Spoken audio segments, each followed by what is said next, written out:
Tayo po ay sa gabi ito magpuri at magpasalamat sa ating Panginoon, ating pusong sambahin, ating luwalhati ng kanyang pangalan, at ating pong ibigay ang ating puso sa pagsamba sa ating Panginoon. Amen po ba? Amen! Sige po, sama-sama po natin pagkitan ang ating Panginoon. Sabihin po natin, mahal na mahal kita, Panginoon! Ay, parang wala akong kausap, tama? Amen! Mahal na mahal kita, Panginoon! Sabihin natin personal yung ating pag-amin sa ating Panginoon.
O Diyos, ang aming po pagmamahal sa inyo. Kahit patuloy na mapupurihan ka namin sapagkat you are worthy of it, O Lord God.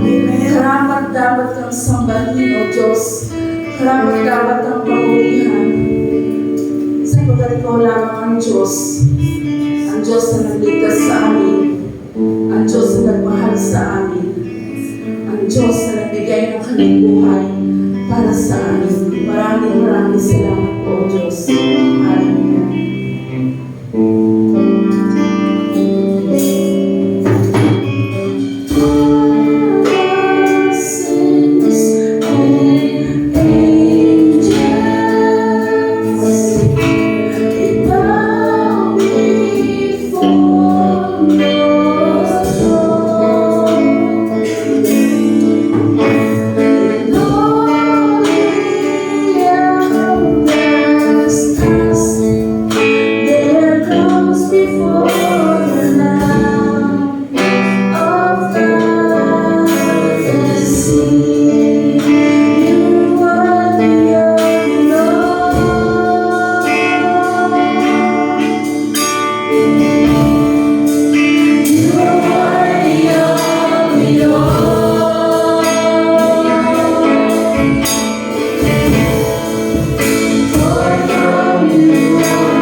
night and day, their steps arise. Day and night, night and day.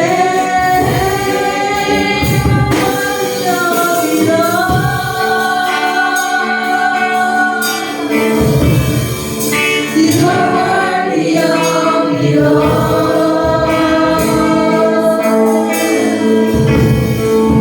For from you are all things, and to you are all things. You deserve the glory. You are worthy of it all.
Thank you for your love.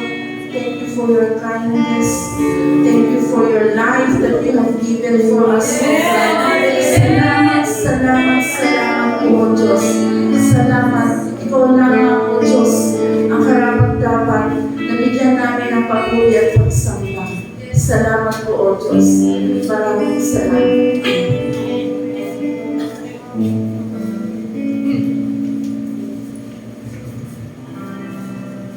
Sige tayo tuloy mabuhat ng langit. Yes, Lord God. Hallelujah. Aming naman Diyos na nasa langit.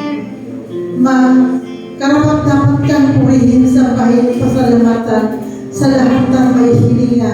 Dahil ikaw po, Diyos, ang nagbigay sa amin ng buhay, Lord God. Amang salamat po, Diyos, sa gabi ito.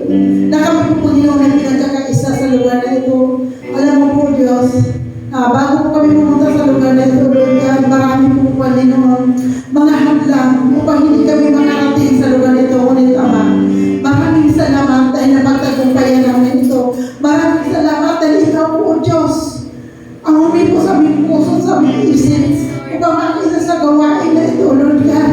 Amang nais ka namin mapapurihan, mapasalamatan sa gabi ito, Lord God.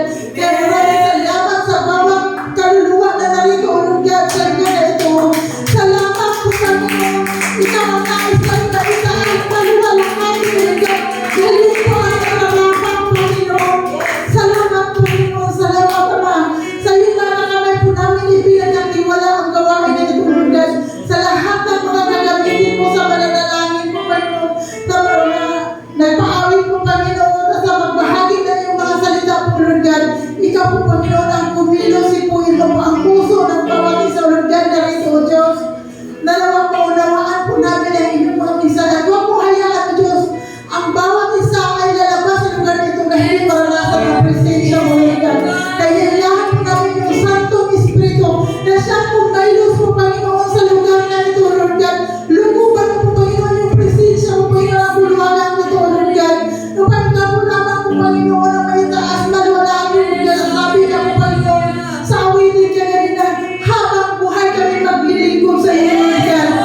Nakakapagpipila na natin kapag pinindot mo ng gano'n, tutulog. Kailangan natin yung gitara.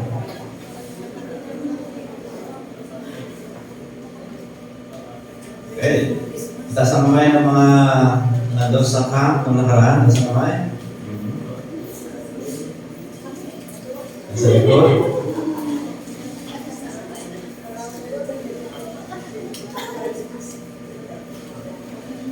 Paalala ko lang po, yung mga campers sa Sunday meron kayong fellowship.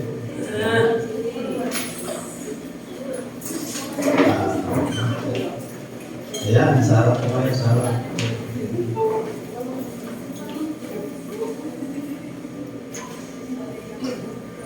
Ang ating pong tagapagsalita ngayong gabi ay mag-anak po natin yung mga Pangulo, yung asawa niya.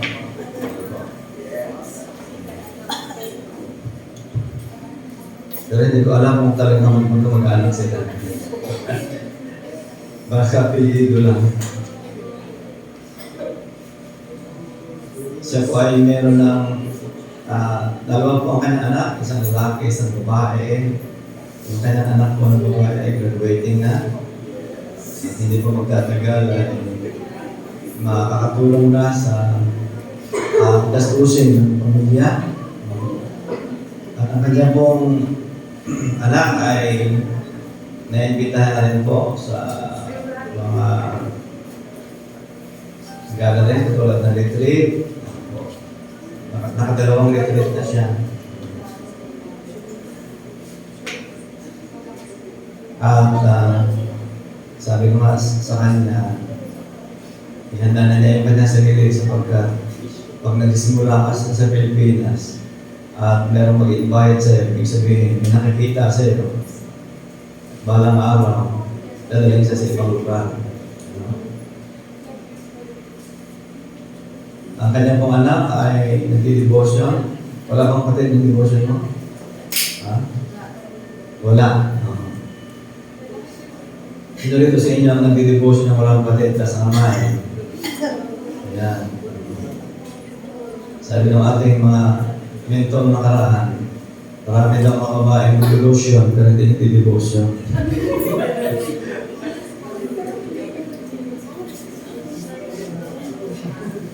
So ngayon po, hindi natin pakatagaling pa. Ito ang natin ang ating tagapagsalita. Walang iba po ang ating kapatid na Sister Alma Aquino.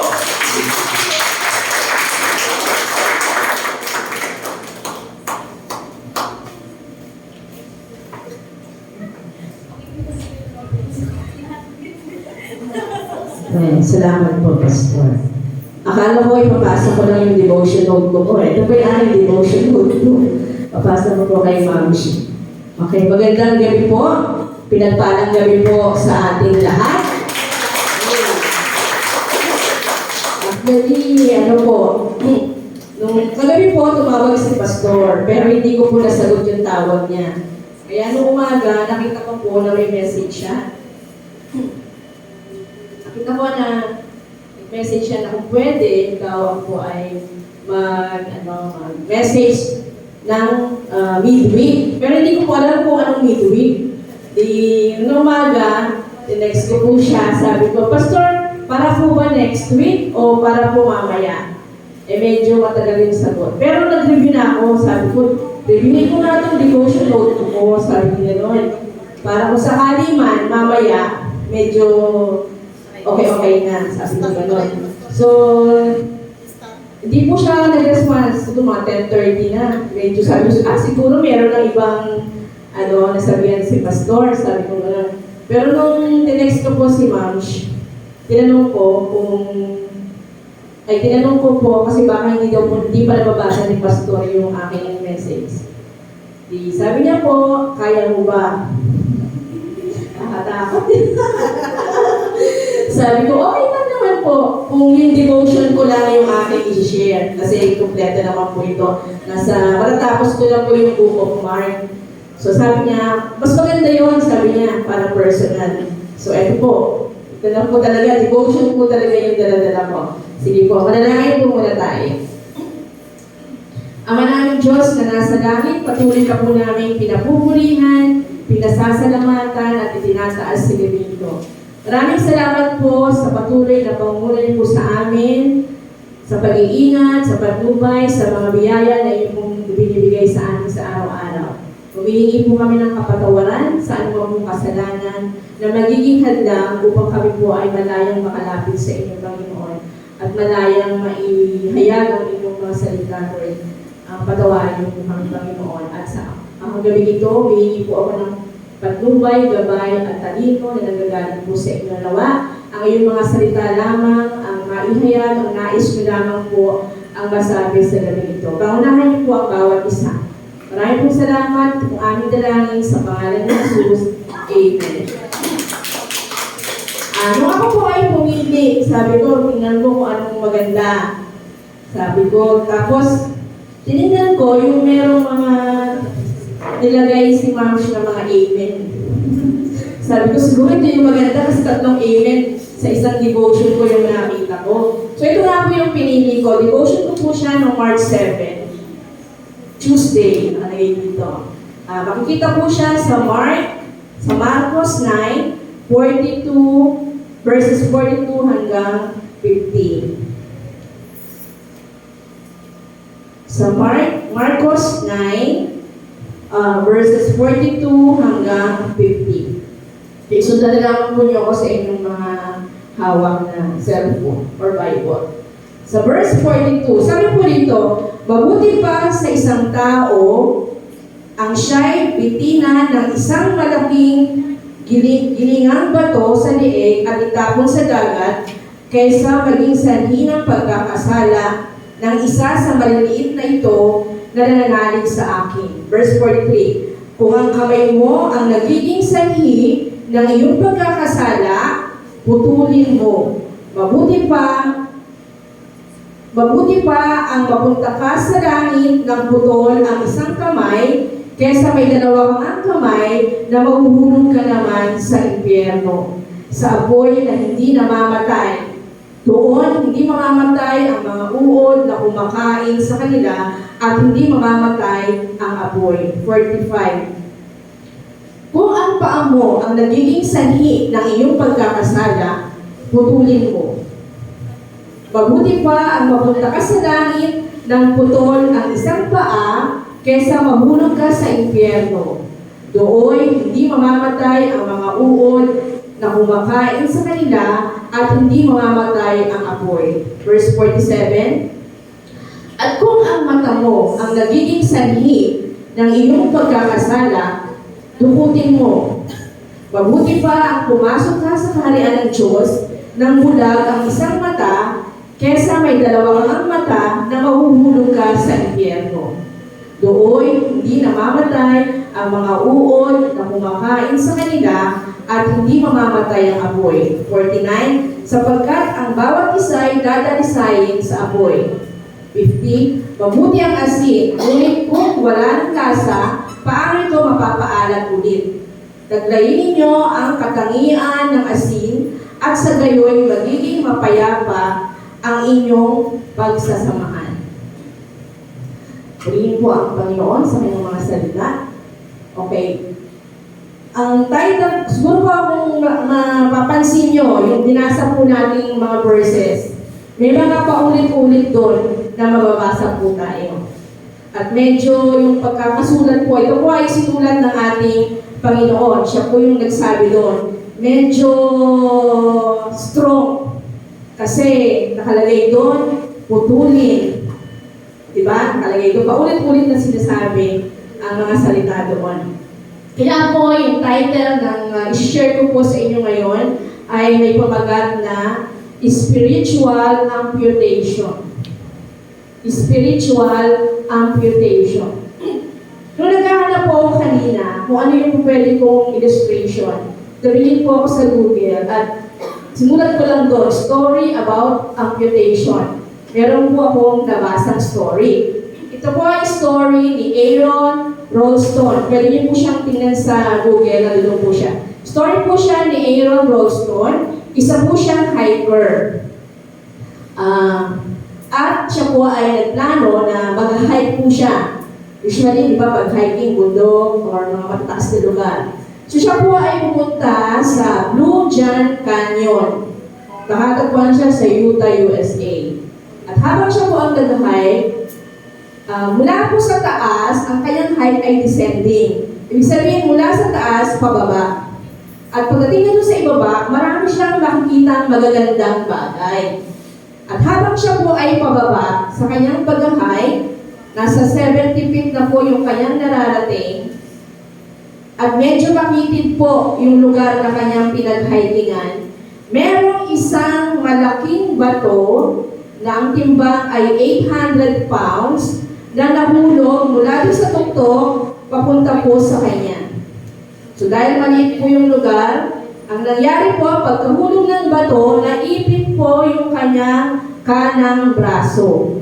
So yung kanyang braso ay naipit sa pagitan ng canyon wall at nung bato. So hindi niya po matanggal dahil mabigat po yung bato. Pwede sana siya umakyat, pero dahil hindi nga niya po matanggal yung kanyang braso, hindi po siya makaalis.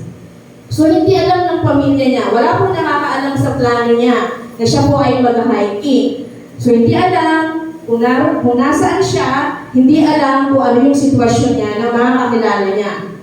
So ganun po, naipit po yung kanya, hindi siya makaalis doon. So kapag tumagal at hindi po maialis yung kanyang kamay doon, ano po ang mangyayari sa kanya? May tendency po na habang tumatagal, siya po ay manghihina at eventually kung pwede siyang mamatay. So, after 5 days, na natutog po siya, 5 days, nakalagay ko na ba? So, 5 days and 7 hours na nakaipit yung kanyang kamay doon po sa bato, sa pagitan ng bato at saka ng canyon wall. Nag-isip niya na, anyway, meron siyang mga gamit, na putulin na lang yung kanyang kanang braso. So, putulin ang kanyang kanang braso. Sabi niya, naisip niya na hindi na bale na wala akong kanang braso, pero ako ay buhay. Kesa naman, meron akong dalawang braso, pero ako naman ay pwedeng mamatay. So, sa nabasa po nating text kanina, meron po sinabi ang Lord dito tungkol po sa putulin. Diba? Kung na-observe po natin. Meron pong pinapuputol sa atin na medyo talagang matindi. Pero ito po ay hindi physical. Diba? Kasi sabi doon, putulin ang kamay, putulin ang paa, at dukutin ang mata. Pwede po ba yun? Hindi. Siguro kung gagawin physical, ano po mangyayari sa atin? Siguro lahat tayo dito. Wala tayong mata, wala isang mata, wala tayong isang kamay, wala tayong isang paa. So hindi po tayo magiging kapaki-pakinabang. So hindi po yun yung tinutukoy dito na putulin. Hindi po physical amputation yung sinasabi po dito. Kundi ito po ay tumutukoy sa spiritual amputation. Yun po yung ating title. Ano bang bagay na makakahadlang sa paglapit at pananatili natin sa Panginoon ay kailangan nating iwanan o putulin? May tatlong bagay po akong nakita dito sa verses na binasa natin. Kasi inulit-ulit ko po talaga siyang basahin. Sabi ko, ano kaya yung pwedeng ibigay sa akin ng Lord? Na, although kasi yung sa devotion ko, meron nga po akong may mga point-point akong nilalagay, pero hindi ganun ka. So, sabi ko, Lord, bigyan mo ako nung pwede kong mapiga pa dito sa verses na to. So, meron po akong nakitang tatlong bagay na makikita natin. Number 1, amputate anything that hinders your work with God. amputate anything that hinders your walk with God. Sabi lang, putulin daw natin ano bang mga bagay na makakahadlang o humaharang sa paglakad natin sa Panginoon. Dito po sa verses na binasa natin, sa verses 43 hanggang 48, may tatlong bahagi ng katawan na binabanggit po dito. Diba? Unang-una, yung kamay, sumunod yung paa, at yung mata. Bakit po kaya sa lahat ng parte ng katawan natin, bakit yun yung sinabing kailangan nating putulin? Ha? Ano po? Kasi yun yung madalas gamitin. Okay. At yung tatlong bahagi po na yun, yun ang isa sa pinaka-importanteng bahagi ng ating katawan. At dito, ito pong mga bahagi na to, ang ginagamit o paraan para tayo ay magkasala. Unang-una, bakit po kamay? Tingin nyo, ano po ba yung ginagawa ng kamay para magkasala? Kasi di ba ang kamay refers to an action. Siya yung kumikilos. Paano po natin nasasabing nagkakasala yung kamay? Pag nanakaw, nananakit, nananapak, di ba? Kamay po yung ginagamit natin eh. Pero isip niyo po ba na kahit hindi po tayo nagsasalita, pwedeng magsalita ang kamay? Ha? Kahit wala pong lumalabas sa ating mga salita, pero sa kamay lang, pwedeng magsalita. Kunyari, sinabi ko, ano po yung sabihin nun? Quiet. Pero wala akong sinabi, pero quiet. Okay, so pagkakasala naman po, di ba may mga dirty fingers yung sinasabi? Di ba? Pag yun ang ginamit mo, automatic, naghahanap ka ng away. Tama po ba yun? O kunyari, tinuro ko lang may tinuro ako gano'n. Ano po ibig sabihin nun? Tinuturo. Di ba? So, yung kamay, nagiging dahilan siya o nagagamit siya para tayo ay magkasala. Na kahit wala pong salitang lumalabas sa atin, nagkukos siya ng kasalanan. Tama po? Okay. Ano naman po kaya yung paa? Bakit po paa? Naninipa? Physical talaga, no? Ano po? Ano pa? Bakit pa din ang ginamit dito? Yan, tama. Kasi yung paa natin ang nagdadala sa atin. Papunta doon sa mga lugar na pwede tayo magkasala. Diba? Okay. At kung ito ang nagdadala sa atin, papunta sa pagkakasala, minsan kasi ini-invite tayo, di ba, ng mga kaibigan natin. Usually, mga youth, mga bata, mahilig i-invite yan eh. Gaming, ano pa ba, sleepover, pa ba? Alam natin, na po pwede tayong magkasala, di ba? Lalo na kapag ang mga kasama natin ay mga hindi mananampalataya, sigurado, merong kasalanang mangyayari. Kasi naalala ko nun, yung anak ko, sabi ng mga kaklase niya, dati, sabi niya, hindi naman daw malalaman. Pagka sumama ka sa amin, hindi naman niya malalaman kung ano yung pwedeng gawin. Hindi malalaman. O kaya, huwag mo lang ipapahalata. Diba ganyan, yung mga term? Pagka inaakit ka eh. Diba inaakit ka ng mga kaibigan mo na pumunta sa isang lugar na alam mo naman kung pwede kang magkasala. Tapos sasabihin sa'yo, hindi naman na malalaman. Okay lang, hindi naman malalaman yun. O kaya, pag-uwi mo, huwag ka lang magpapahalata. Ibig sabihin nun, merong kasalanang mangyayari. So ano po dapat natin gawin pag may ganon? Iwasan at huwag na tayong sumama, syempre. Kasi yun ang nagiging cause ng pagkakasala natin. At palamang talaga, sure yun. Kasi naalala ko nga yung anak ko yan eh. Siyempre, pagiging bata, natural, na biyayayan ng mga kaibigan. One time pinayagan mo siya, kakain lang naman daw sila eh, lugaw. O di, o sige, sama. Diyan lang daw sa Gracefield. O di ba? Ako inaalam ko lang kung talaga kung ano yung sinabi niya, doon talaga siya. Kasi sabi ko sa kanya, kung ano yung pinaalam mo sa akin, pupuntahan kita doon. Kasi, di ba, kung mali, kasi may oras eh. Ako nagbibigay ako ng oras sa kanya kung hanggang anong oras ka lang pwede. Kaya kapag lumagpas siya, alam niya na yun, na po pwede ko siyang puntahan. So, sa Gracefield, yan, sa Lugawan, di pinayagan ko siya. Sinundan namin ngayon yung isang anak. Talagang dahan-dahan kami. Nakita ko naman doon. Doon naman talaga sila pumunta. At tiwala na po. Siyempre, dahil totoo naman. Next, paalam siya. Then, birthday ng classmate, 18 years old. Ito lang naman sa tapat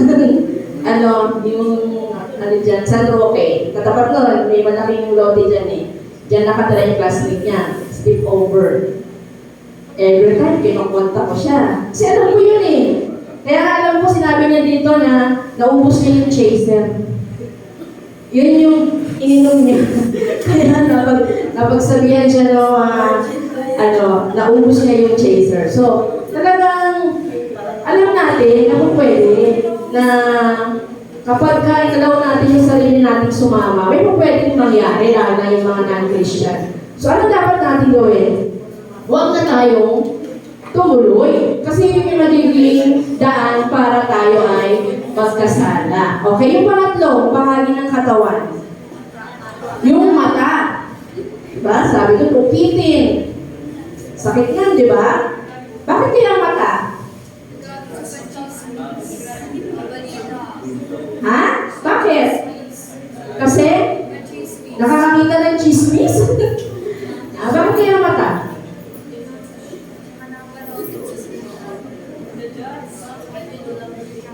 Okay, kasi pag tumingin tayo sa mga bagay na nakikita natin nakaakit-akit, di ba? Di ba sa mata yung mata ang ginagamit sa mga bagay na nakakaakit, di ba? Hindi lang ito tumutukoy sa sexual desire. Usually ganun eh, pag mata, pag nakita mo maganda, sexy, di ba may mga iba rin pumapasok sa atin. Pero hindi lang po yun. Kasi yung pagkalaki na ng isang mata mo at gusto-gusto mo yung isang bagay, gagawa ka ng paraan. Na pinsan, napupunta sa pagkakasala. Di ba? Minsan, pag gusto-gusto mo yung isang bagay na makuha, kahit wala kang pera, gagawin mo. Ay nagsabi niya, okay, kung pwede makagawa tayo ng mga mali. Kung pwede makagawa tayo ng kasalanan. Meron po ba dito noon? Siyempre wala. Diba? Dahil tayo ay mga champion na. Tama ba? Okay. So yun po.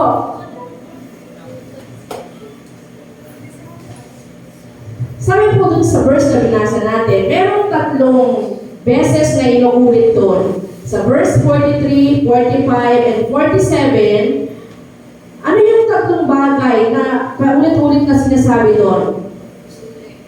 Ha? Verse 45, sabi doon, mabuti pa na mapunta ka sa langit ng putol ang iyong paa.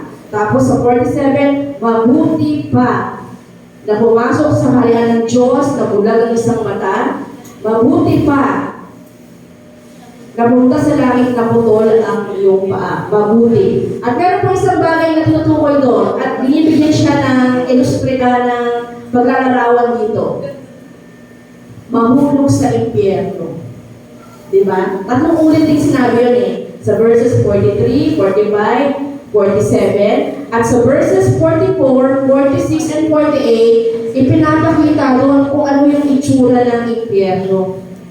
Diba? Sabi doon ay hindi namamatay ang mga uod na kumakain sa kanila at hindi namamatay ang apoy. Yun daw yung itsura ng impyerno na kung pwedeng puntahan kapag tayo ay nagkakasala.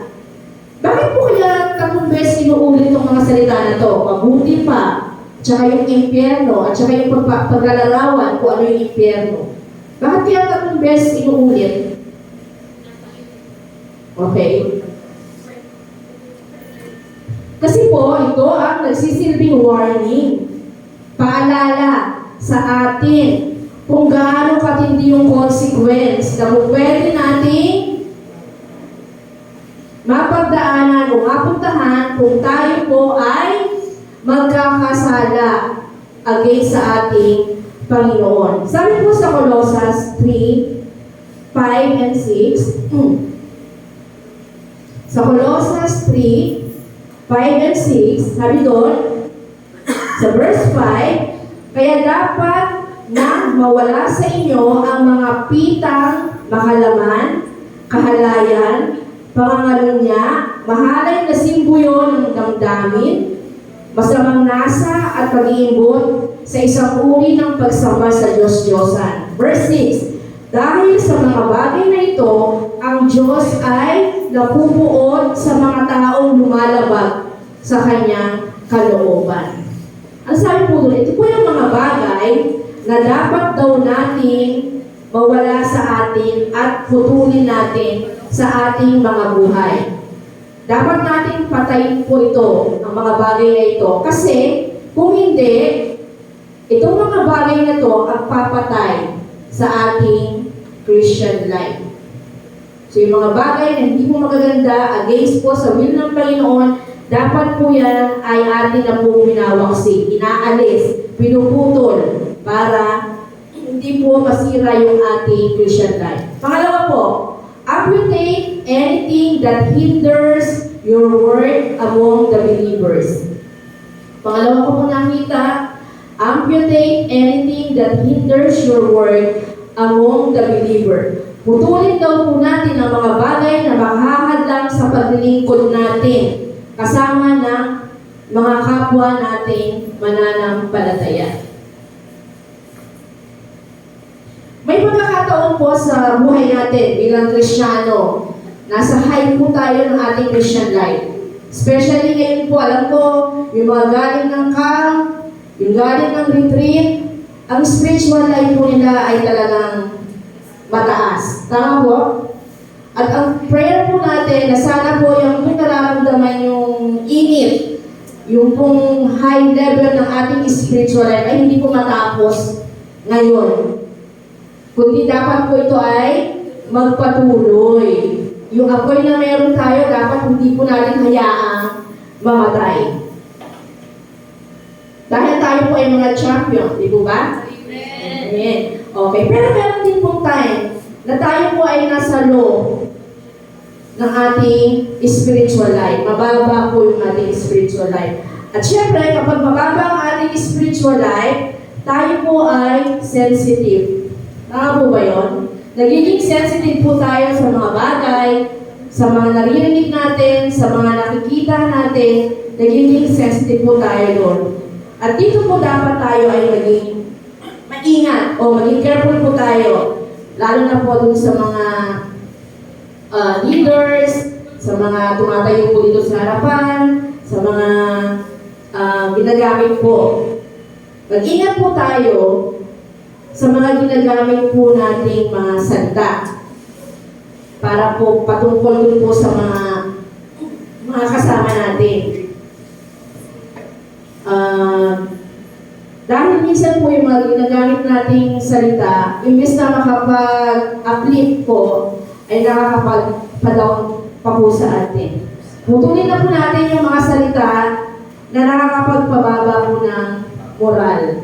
Lalo na po nung ating, lalo na po ng mga believers, kapatid natin sa pananampalataya.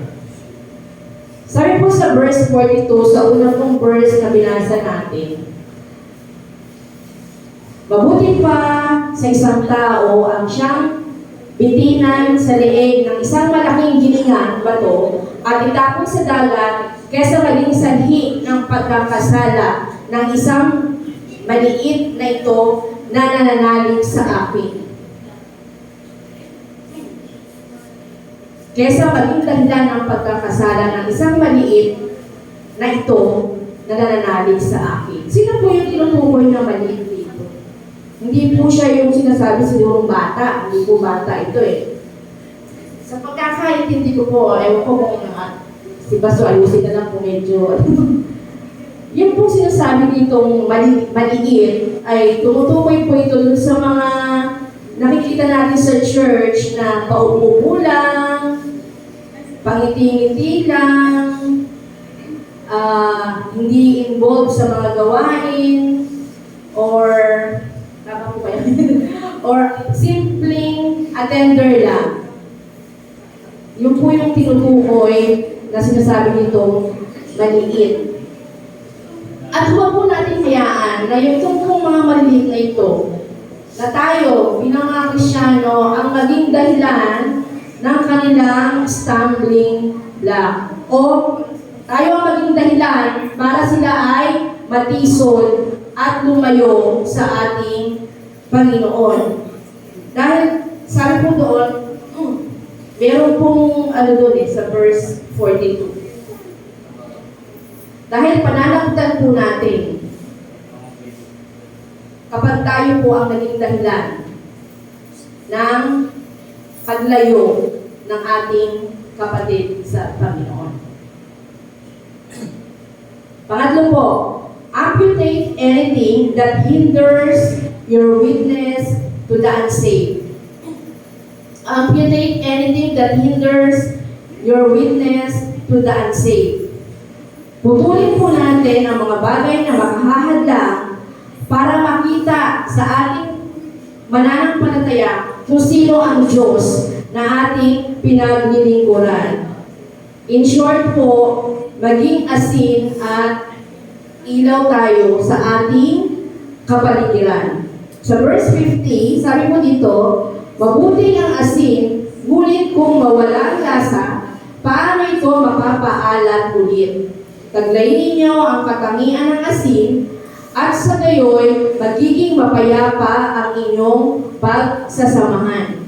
Paano po ba nawawala yung lasa ng asin? Ano po ba lasa ng asin? Maalat.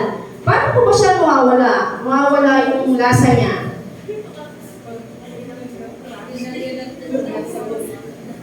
Sino po yung nakahanap ng asin yung sa kao?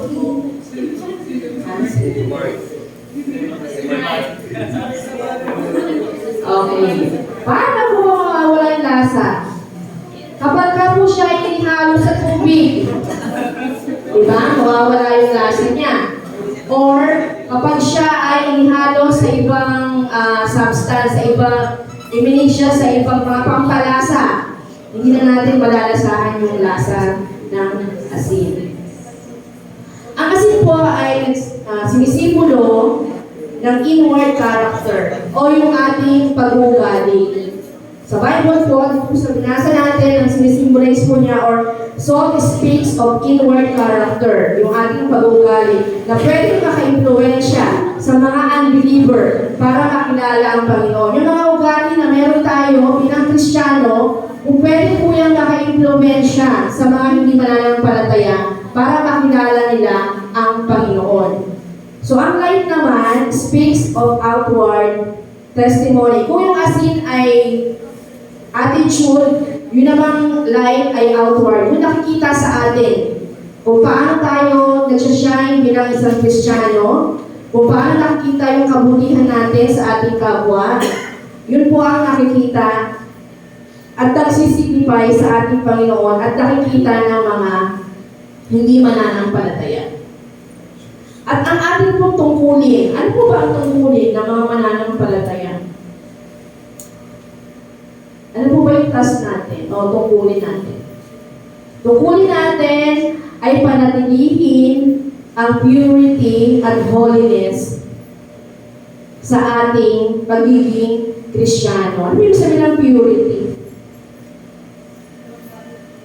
Dapat wala pong makitang kapintasan ang isang Kristiyano, di ba? Kasi alam niyo po na marami nakatingin sa atin eh. Pag naging Kristiyano ka, at alam ng mga kaibigan mo na Kristiyano ka, tinitingnan ka niyan. Tinitingnan niya kung kailan ka magkakamali. Tama po ba yun? Para meron silang maibalik sa atin. So kailangan panatilihin natin yung purity and holiness bilang mga isang Kristiyano.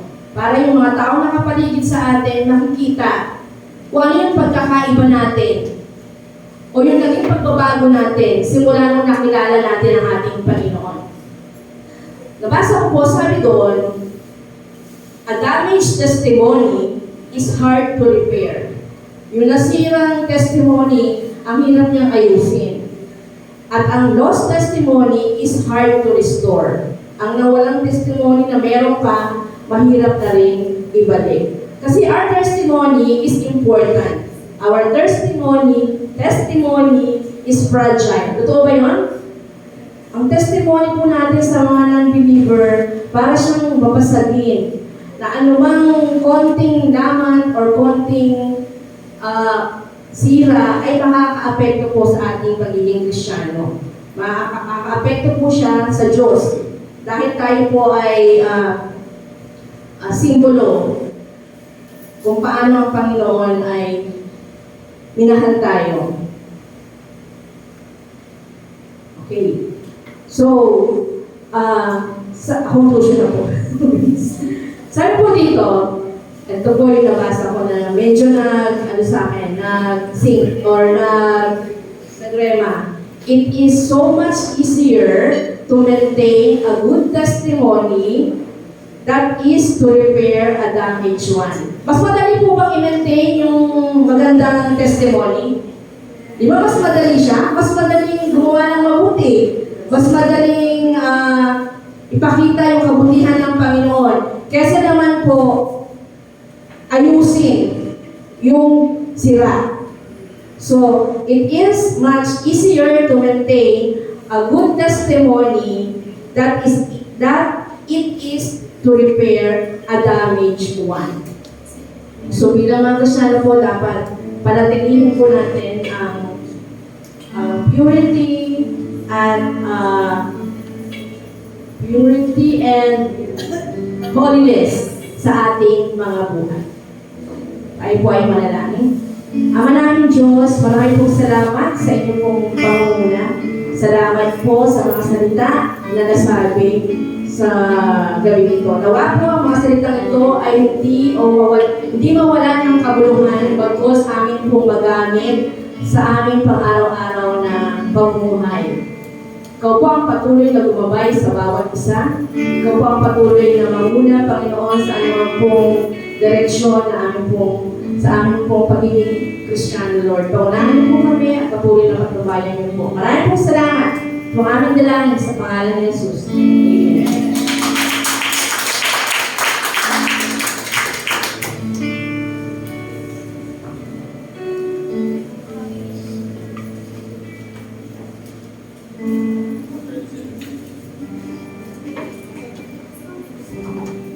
Bukas na po ang ating basket tapos sa ating mga kaloob.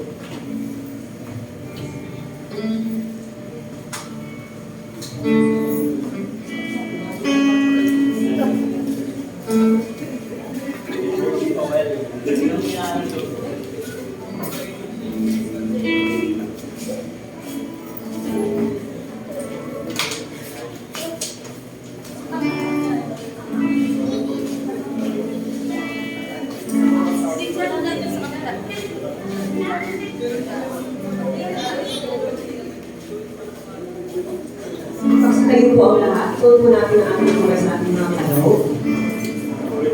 Yes, hallelujah, hallelujah, hallelujah. Ama namin Diyos na makapangyari sa lahat. Lord, maraming salamat po Panginoon sa buhay at sa pag-asa na ibinigay mo po Panginoon sa amin. Lord, nagpapasalamat po ako Panginoon sa biyaya po Panginoon ng spiritual, sa biyaya po Panginoon ng financial, sa biyaya po Panginoon ng kalakasan ng bawat isa, Lord God. Ganun din po Panginoon, tinataas niyo po Panginoon ang hawak na salapi na ito, Lord God. Nawa nga po Panginoon, bigyan niyo po Panginoon ng knowledge ng wisdom mo, Lord God, upang po, Panginoon, ang mga kaloob ng bawat isa po, Panginoon, ay magamit lamang po, Panginoon, sa inyong nais po, Panginoon. Salamat po, Panginoon, sa mga kamay na nagsipag-abot po, Panginoon. Nawa nga po, Panginoon, ibalik niyo po, Panginoon, ito na sisiklipi at maapaw, Lord God. Nawa nga po, Panginoon, ang pagpinukuluhanan po, Panginoon, ng kanilang source of income po, Panginoon, sa kanilang mga negosyo, Lord God, sa kanilang mga hanap buhay po, Panginoon. Nawa nga po, Panginoon, patuloy po, Panginoon, na kayo po magbigay po sa kanila po, Panginoon, kalakasan, Lord God. Muli po, Panginoon, ibinabalik ko po, Panginoon, ang pasasalamat sa inyo po, Panginoon. Ito po ang aking sahod na langit sa pangalan ni Jesus na aming tagapagligtas. Amen. Amen.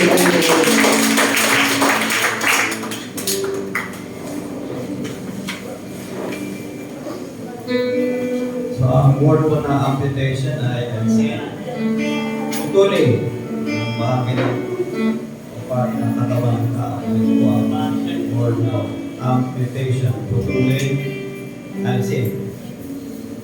Kaya po sa mga marites, ano pang dapat putulin?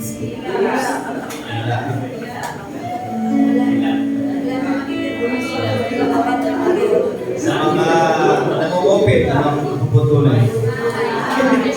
Sa Japan po, kapag nahuli ka ng nakaw, puputulang ka ng daliri. So alam na, kapag putol ang daliri mo, alam na kung ano ginagawa mo. Ano mo sa lahat? So, putulin po yung mga bagay na nakakasagabal. Halimbawa, sa mga kabataan, anong dapat putulin? Yung paglalaro ng sobrang paglalaro ng computer, dapat putulin. Ano pa? Yung dapat putulin ay yung sobrang pagpupuyat dahil sa cellphone, sobrang pagpupuyat. Kasi sabihin ng nanay, anak, matulog ka na maaga. Opo, nay. Natulog na, maaga na. Umaga na pa. Ano ba dapat putulin? Yung sobra sa panonood ng palabas. Halimbawa sa series, ng palabas ng TV, ano pa Netflix. Narinig ko po kay Ninirin na pinutol na po niya ang panonood ng Netflix.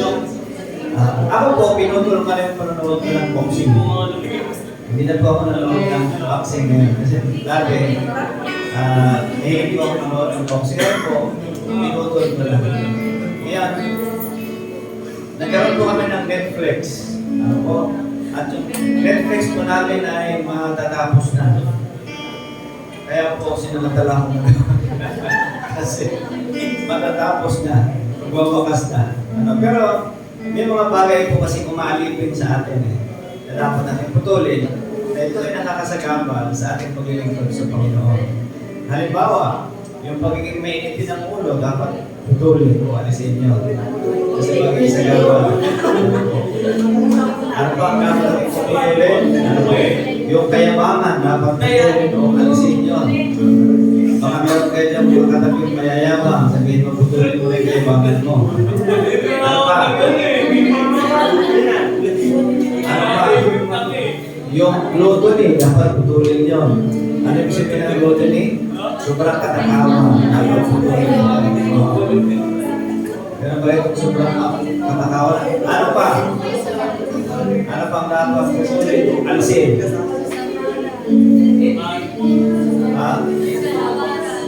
Yung katamaran daw, dapat putulin na. Alam mo po, kapag ikaw ay Christian, ikaw ay dating tamad, dapat masipag ka na. Mahirap naman yung noong naging Christian ka, nung hindi ka Christian, tamad ka. Nung naging Christian, mas lalo kang tumawag. Mahirap yun. Kasi dapat may nakikita pagbabago sa atin. Halimbawa, yung sobrang paglaro ng basketball, dapat putulin yun. Yung sobrang paglaro ng basketball. Ano pa? Ano pa? Yung sobrang sama ng pagkada. Kasi po, doon sa sinabi ni Sister Alma kanina, kung ikaw daw ang maging sanhi ng kakatisuran ng iyong kapwa, buti pa Kaliyakan ng tali at ihulog sa dagat para huwag ka na mamagisan pa. Ibig sabihin, huwag tayo mag-stumbling block sa ating mga kapatid.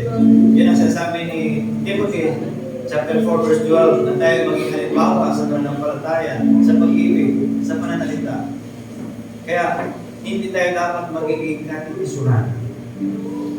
Hindi tayo dapat maging stumbling block sa ating mga kapatid. Kundi tayo ay maging sangkapan upang sila ay mapalakas, may encourage. Alam niyo po ba kapag ang isang mananampalataya active sa gawain ng Panginoon, nakaka-encourage siya.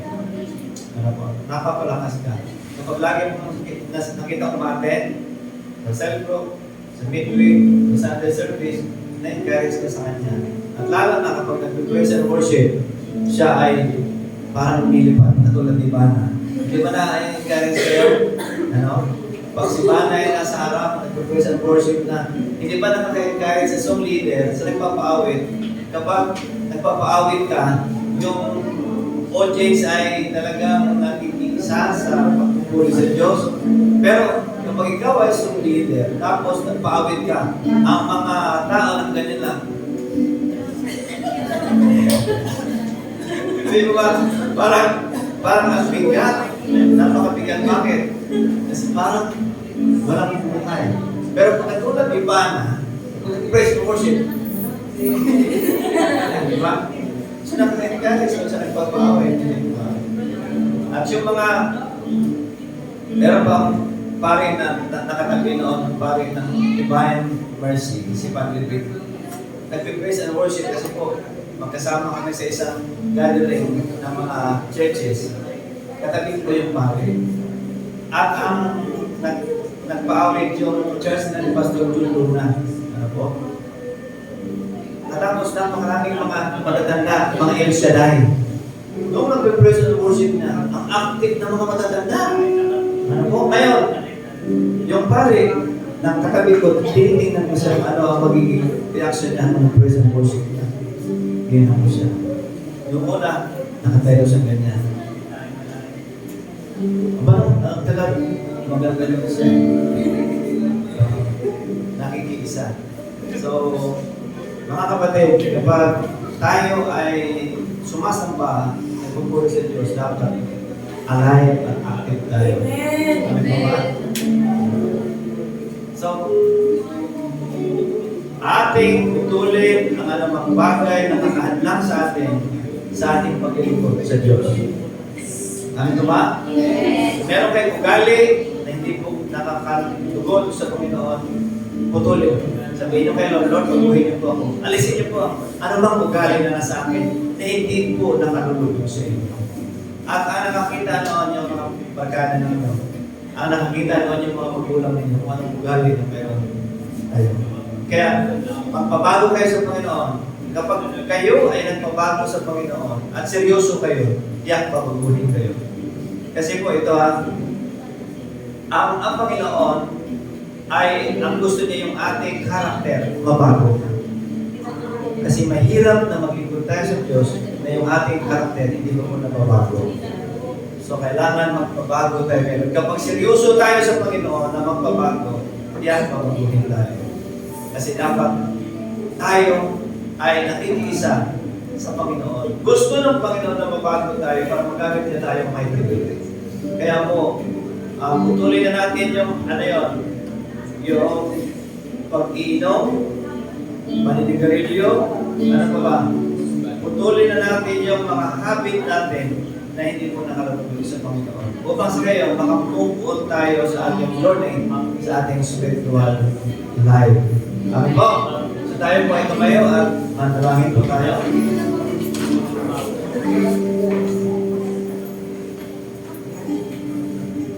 Sumabay po kayo sa maigling panalangin. Taas po natin aking kanang kamay at sabihin natin sa Panginoon. Panginoon Jesus, sige po. Panginoon Jesus, ano bang bagay na nakita po niyo sa akin na hindi po nakalulugod sa inyo?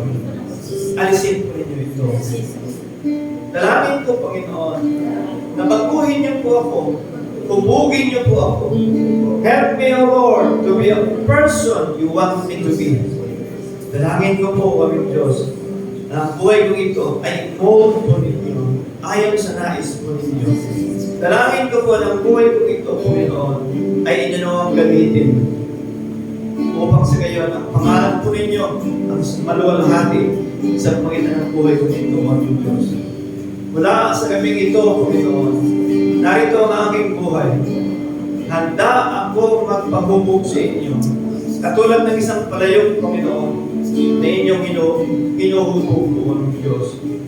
Na inyong minumold sa pagitan ng inyong mga kamay. At kapag meron kang nakita, o aming Diyos, na hindi po magandang pagkagawa o pagkahubog, binabasag po ninyo ang palayok din at inyong hinuhubog ulit. Kaya aming Diyos, kung kailangan basagin po ninyo yung mga bagay na nasa amin, hindi ko nakalulog sa inyo, basagin niyo po kami at i-mold niyo po kami ayon sa nais po ninyo, Panginoon. Ang aming Ama, dalangin ko po, narito ang buhay ko ito. Paghari po kayo, Panginoon. Manguna po kayo, o aming Diyos. At dalangin ko po, simula sa gabi ito, gamitin niyo po ako mightily sa kapangyarihan ng iyong banal na Espiritu. Salamat po, Panginoon. Salamat. Ito po ang aking dalangin sa pangalan ni Kristo Jesus. Amen. Amen. Aming Ama, huwag niyo itong mabayaan mga kabataan na galing sa camp na sila po, Panginoon, ay maakit ng mga kabataan nagpapalayo sa inyo, Panginoon. Dalangin ko po ng mga kabataan ito. Hallelujah. Dalangin ko na sila po ay inyo pong ingatan ang mga salitang dalang narinig doon sa camp o maging doon pamansa retreat ay inyo pong panariwain sa kanilang isip at puso. Ang dalangin pa ng mga kabataan ito ay manatili sa inyo, magpatuloy sa inyo, at balang araw, aming Diyos, sila ang inyong gagamitin, Panginoon, sa iglesia ito upang ang inyong mga salita ay may paabot, Panginoon, hindi lamang sa Pilipinas, kundi sa buong mundo. I declare ka ng mga batang ito ay maging tagapag-ani ng mga kaluluwa o aming Diyos. In the name of Jesus Christ. Hallelujah. At ang Diyos na sa langit, ang bawat isang narito ngayon, I speak blessing, I speak good health, I declare, Lord God, prosperity in the name of Jesus Christ. And Lord, hallelujah, katulad ng panalangin ko po, ang aming Ama na madalas, empower niyo po kami by the power of your Spirit. Hallelujah, to serve you, Lord, upang kami ay maging tunay na witnesses ninyo from the Philippines to the ends of the earth. Hallelujah. Lord, we welcome the Holy Spirit. We allow the Holy Spirit to move us in a mighty way. Hallelujah. Lord, touch this church. Stir up in the hearts of men and women. Revive your people today in the name of Jesus Christ for your glory and for your glory alone. Hallelujah. Salamat po aming Diyos sa inyong pang papuri at pagsalamat, sa inyong pang karangalan at kalawalatian. Ito pong aming dalangin sa pangalan ni Kristo Jesus. The Lord will bless you and protect you. The Lord smile on you and be gracious with you. The Lord show you His favor and give you His peace